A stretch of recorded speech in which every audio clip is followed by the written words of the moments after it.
Hello, welcome to Authors and Auteurs. Today we will be discussing and analyzing Hayao Miyazaki's Nausicaa of the Valley of the Wind. All right, guess what? What? Here's the first thing I want to say on the record. Okay. All right. The last time we tried to record this, I told you that Nausicaa is my favorite Disney princess film. Yes. Guess what, Haley? What? For the dubbed version, Disney bought the rights to do the dub. Oh, really? And they got Disney actors. Shia LaBeouf plays the one of the secondary characters Oh in my this gosh. film. That's funny. So it is a Disney princess film, technically speaking. That's funny. Therefore, I can't tell if my joke is more or less funny because of that, but it is my favorite Disney princess film. I think that it was very funny the first time you said that. But Thank you. yes, You've reviewed you. she's given a Yelp review of my joke. It's great. we were going to watch this movie, and I started watching it, and I started painting my nails. You guys are going to shame me for this. In the comments, it's going to be like, how dare you? But, it's whatever. What's that voice? Whatever. How dare you? Greta Well, Thunberg. How dare you? But, okay. See, now I watched it again without painting my nails. And I did enjoy it more. Yes. But yes. but it is not no. better than Spirited Away. Oh, well, obviously not. Okay. This is the first Studio Ghibli film. It was technically made before the studio existed and later was included in their collection. So Oh, it's like neat. it's the first film from that studio, and Spirited Away is the most recent film from that studio. So you're looking at the two opposite sides of that career, and one would hope that they would improve a little bit, and they did. They did, yes. Well, I was going to say that I actually rewatched Spirited Away. Really? Yes. That's how much I liked it. And watching it for the first time, I just wish I could watch it for the first time again. Like, nothing beats that experience. That's how you know But it was a good movie. Yes, indeed. But I still enjoyed it so much. Anyways. I just finished rewatching Nausicaa. Just because, and it's still good. I liked it a lot. I enjoyed it more on a second viewing, I think, because I understood more of what was going on. I mean, I would agree with you, but then I would get made fun of. This is Joe Hisashi. I don't know how to say his name. He did the music for every single other Hayao Miyazaki film that came after this, including Spirited Away. Oh. Same composer, believe it or not. This one has a lot more 80s sounds to it. Those kinds of things. Yeah. It does have some piano pieces. The one bit that makes me think of Spirited Away is for some reason the kid kind of in the background of one of the songs, or like the the child. la la la la la la la la la la la. That feels very much his style. It just fits. Interesting. But I do enjoy kind of how ridiculous some of the music Yeah. is. Just looking at it now, because it's super distinct and 80s sounding. Like, we don't have soundtracks to movies that sound that way anymore. I liked it though. I liked the kind of the how frantic it is when you're introduced to the ohm at the beginning. Mm-hmm. And it's super intense, kind of out of nowhere, just boom, and then it's this synth music. Yeah. And they do a similar thing at the end, I think, but I can't quite remember. Another thing I want to get into is the symbolism with the colors red and blue. Because the old lady who's blind, who gives the prophecy, she wears red and blue gems. Nausicaa has red earrings. The princess from Tolmikia, she has red and blue gems, and I think blue earrings. And that's interesting because the Ohms, their eyes are red when they're angry and blue when they're calm. Right, yeah. And the ships of Tolmikia and oh, by the way, Mark Hamill was in this movie. Really? Yes, That's funny. he plays like the mayor of Pegite or something like that. Oh, no The way. guy that they go to and they're like, change the plan, and he's like, no. But then he's like, we can't do it. The bugs, they can't be stopped. It's hilarious to me that Shia LaBeouf and Mark Hamill and oh, what's his name? Uh, oh, Patrick Stewart. That's his Mm, name. He's in this movie with Mark Hamill and Shia LaBeouf. that's so funny. I don't know. Mm, It's an odd combination of things, but it works. for sure. I mean, if those three actors came together in anything, it would be an '80s anime dub. So it and the blue of the calm ohms and things. It I think it symbolizes like when nature is at peace with itself, not being affected by bad things and humanity. Like when they go underground to beneath the toxic jungle, everything's blue. But like in their civilizations and things, especially the ruined city of Pegite, like the capital, it's all kind of yellow and red. Mm, So I think that's the human interference. And we see oh, at one possibly. point a crowd of ohms that are almost all red, but there's still a few blue ones, which is natural. Like they're kind of naturally angry at that point. But when the humans interfere and use the baby ohm to get them all angry, I'm still out of breath from running. um, when they get them all angry with the baby ohm, all of them are red. There's not one blue eye in the whole crowd. So Nausicaa's dress, she is captured and she's forced into different clothes because she has to escape and pretend to be somebody else. So she wears a red dress. She changes from blue to red, and then when she helps the baby Ohm, when she helps the baby Ohm, the Ohm, I think the Ohm's blood gets on her red dress because then it turns blue in the next scene. And then the prophecy we're introduced to at the very beginning is that a man clad in blue standing in a golden field will save the world from the insects. Um, she's not a man, and her dress is actually red. It's just covered in ohm blood.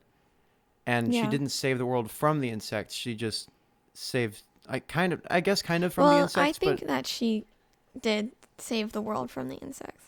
she did. But it was just because the people made the insects angry. The problem wasn't with the insect; it was with the people. And that's a common theme: is that the whole, like anything bad about nature in this film goes back to something worse that people did to it. So the toxic jungle is just polluted by people. It wouldn't be toxic if they hadn't done that.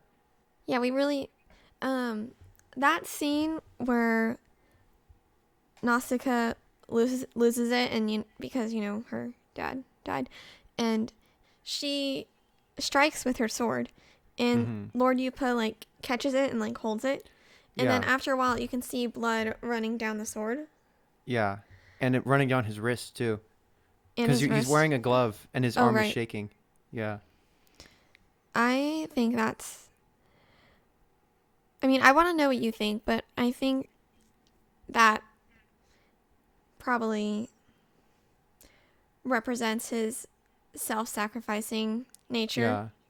His role in this film is kind of um, being put at a disadvantage or getting hurt sometimes because of what Nausicaa does, but it's also a little bit of a reversal because the very first scene is her, well, the second scene is her saving him from the Ohm.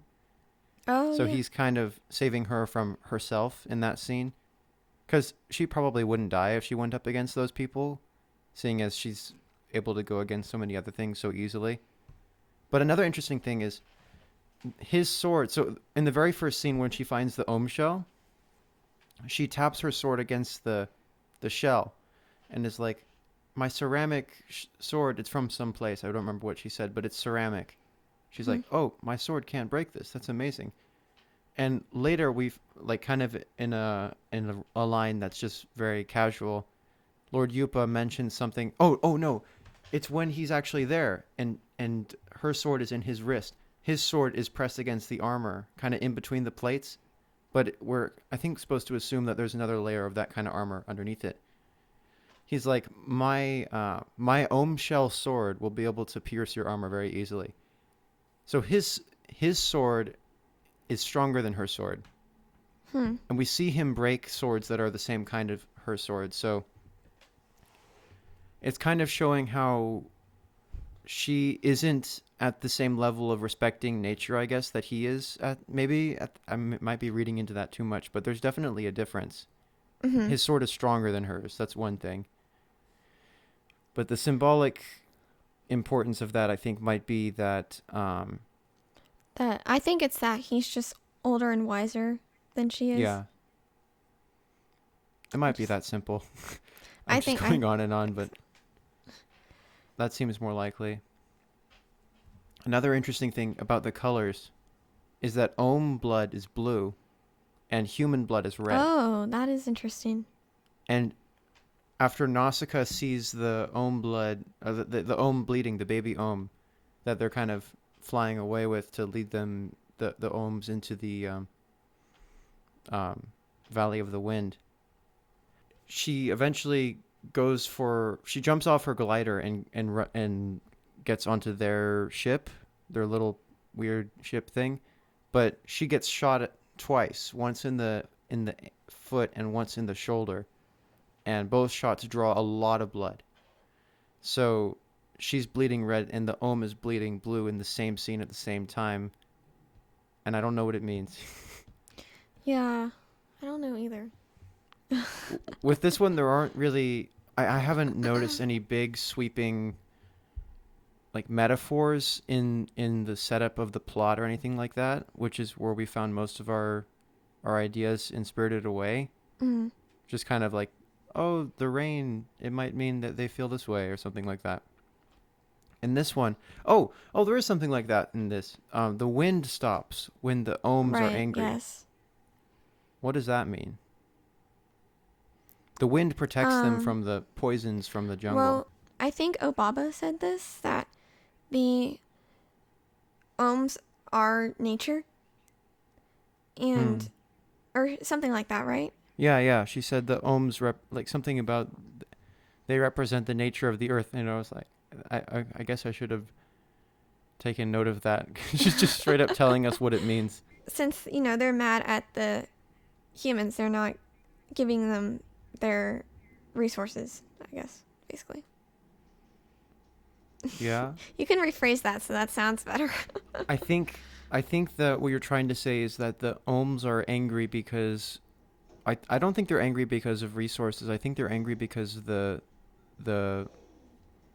baby being used to lure them. No, not because they're angry about the baby, they're stopping the wind. Oh. So you think that it might mean that the Ohms actually, in some strange way, have control over the wind, and they understand that it's protecting those people? Or they control nature. Yes. Yeah, that is interesting. I feel like that there's some things that point to that being accurate because they're able to heal wounds. Oh, right. Yeah. And they respond to Nausicaa when she speaks. I don't know if I'm reading too much into this.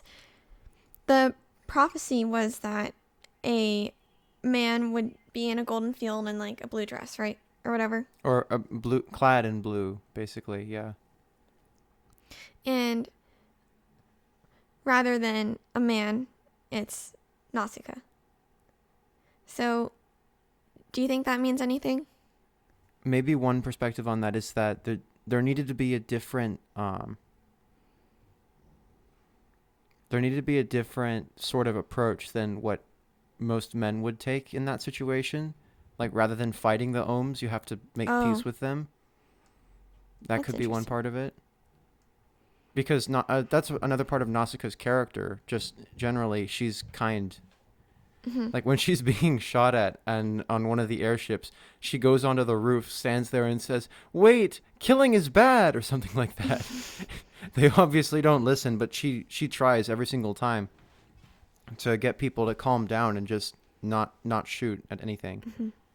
And it works every single time. Yeah. So I think that, like, in the very first scene, we see her trying to peacefully avoid dangerous parts of nature and still appreciate it. And then and then when she's helping Lord Yuba avoid the Ohm, and then right immediately after that, she's given the fox squirrel, which she keeps like in her shirt for the whole film. She's trying to be a caretaker of nature, which is the complete opposite of what the Pedgites and the Talmekians are trying to do. So I think red represents human influence or interference or civilization, and blue definitely represents nature. That's my takeaway. I think it's just a coincidence not a coincidence, but the Talmekians, or one of the groups, their ships are like a bluer color, but I think they're just kind of silver in the sky, and it reflects. In the beginning of the movie, when Nausicaa gets the fox squirrel, the fox squirrel is like scared of her, I think. Yeah. Right? Well, it bites her, and she bleeds red. Right. And she just... That too. But she also just lets him bite her. Which is interesting, because I would not have done that. Actually, that's probably just them trying to tell us about her character in the beginning of the movie. Well, it's kind of... it follows a screenwriting rule, or one name for this rule. It's not an official rule, but... Wait, save the cat, right? Save the cat. Exactly. It's both mentioned in and is the title of the book, Save the Cat, which is the idea that to get people to like your hero, you give the hero some helpless creature or person that they save that does nothing in return to them in the first act of your film. So this fox squirrel is Lord Yuba and Nausicaa's cat that they're saving. Because Lord Yuba saved it thinking it was a human baby, which is also helpless, but kind of less worthwhile for him to actually try and save. But he saved this thing and kept it. And Nausicaa actually takes care of it. So both of them are doing that, and it tells us about both of their characters. And it does connect them in an interesting way. And that's the most on-brand analysis we've done so far this episode, I think. Also, who do you think the antagonist is? The character most similar to an antagonist is the princess who always wears gold. I don't remember her name. But she's causing problems unnecessarily, and her kind of antagonism fades away when the Ohms come in, and the guy is like, "Oh, this is no time for a battle, guys. We're all about to die. So just chill." And she's like, "Oh, okay." And she stops fighting them. But I'd say the actual antagonist of the film is human influence on nature, just as a theme, because that's where all the problems for everything come from. That's true. Like, and the embodiment of that is the giant warrior, which is this awful abomination that humans built as a weapon of destruction. And it destroyed the entire earth and presumably caused the toxic jungle to be toxic. And I think that it's implied that it provoked the Ohms. We see a shot of Ohms rushing into a city and buildings collapsing, everything on fire. But earlier than that, we see these giant warriors burning everything. So everything's on fire because of them, and they're shooting lasers out of their mouths. We actually see it provoke the Ohms in the final battle of this film. So I think that what happened was the humans built the giant warriors to get rid of the Ohms that were already there, and that just provoked them. And the giant warriors were being used presumably as weapons by the military, kind of wrecking everything everywhere, kind of like a particular weapon used against Japan in World War II. Interesting how that keeps coming up in Japanese films, but it's the idea that humans wanting to destroy each other, destroy nature accidentally, and that causes a bigger problem. So that's what the giant warriors are. And the fact that it falls apart because it wasn't ready kind of shows that, like, how even though it can be so destructive, it's so much weaker than nature is. Mm-hmm. Because they're having trouble getting rid of nature, but their own weapons just completely crumble the, within moments of being released. I agree with you about human influence being the antagonist, like on a larger scale. I Yeah. think that was the message. But in the actual film, I think that the other princess is probably the antagonist because, Mm-hmm. there's Princess Nausicaa and then there's the Mm-hmm. other princess. And they're both called princess, but they're opposites. And if Yeah. Nausicaa's the protagonist, then that would probably make the other princess the antagonist. Yeah. So, It's a Marvel film. Iron Man versus bad Iron Man. that's funny. But I think you're probably right about that.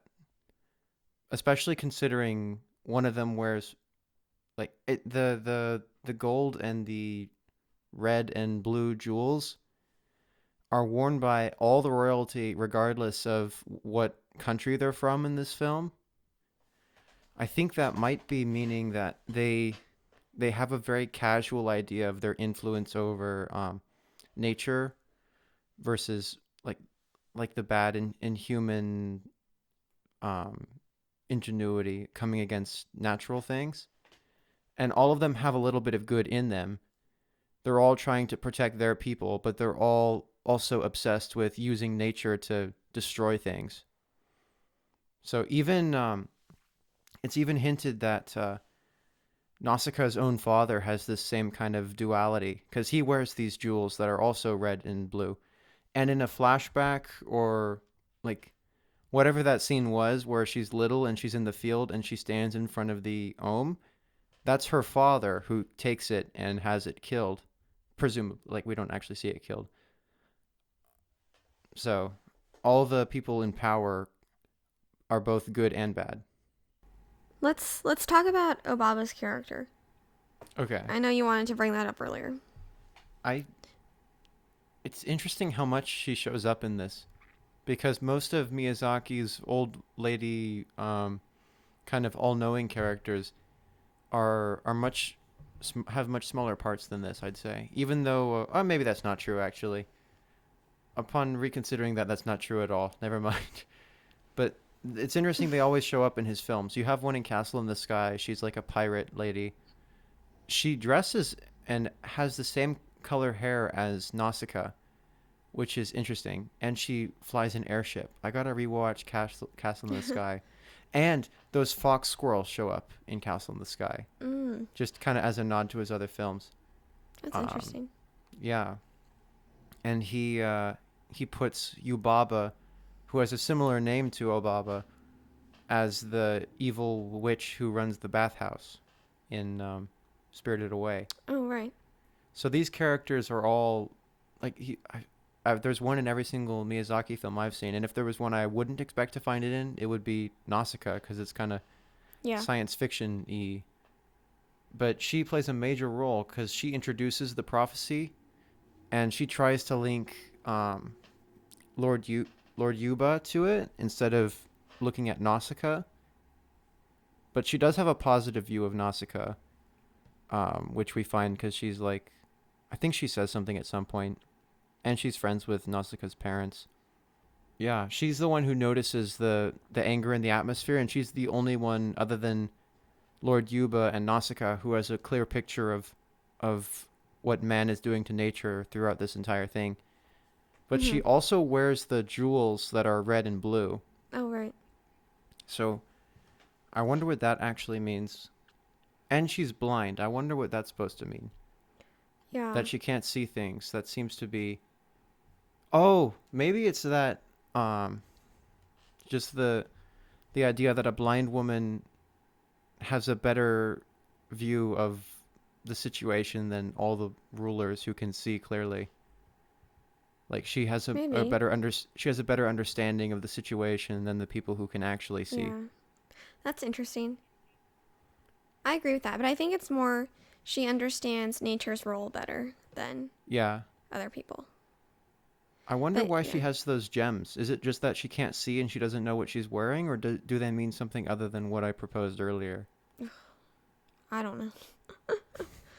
Um, she also, It's funny that she connects with the audience in interpreting the film, but she mhm, also is an exposition machine and tells us things that we yes, wouldn't know. yeah, So this is the first character that we've talked about in this way that I think we can definitively say does not represent the audience. yeah. Um, because because we can see what's happening. She Oh, understands that's it, true. but we can see it. Yeah. Um, what were we even talking about? I don't remember. It was something about Oh, Lastelle. yes. Why was she there? She Why do you looks think she was there? I think well I didn't realize that they use her clothes as Her a clothes way are. Wait, for her her clothes were red. She had the her red clothes clothes. were red clothes, yes. It's kind of interesting. But she's kind of an innocent character. And the Yeah. first thing we see of her is her in a airship that's on fire, which could be a metaphor for the planet, which is on Wait. fire. Oh, yeah. I Like guess it's so. going down and there's nothing she can do. I don't know. It's kind of a that one's kind of a stretch, but still. Well, it could be a metaphor for the world when it was being destroyed by the giant warriors, when literally everything was on fire Yeah, I mean, I can see that. because of human influence. I don't know. It works Okay. in my Yeah, mind, but it maybe not. does. It does.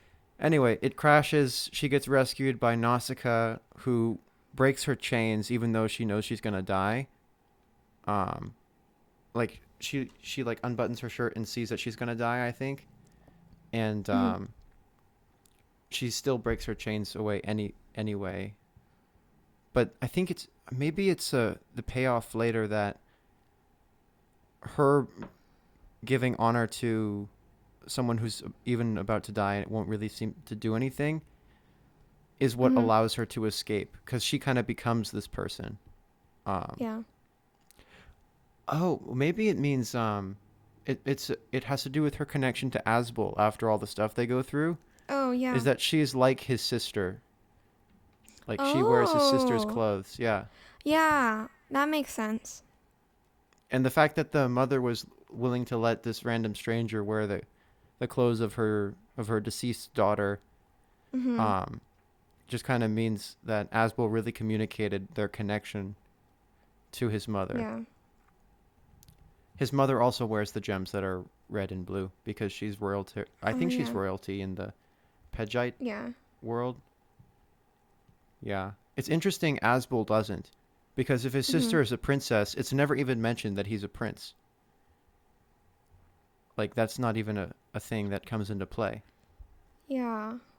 So he doesn't function as royalty even though he is. That's true. That's That's interesting. interesting. Yeah.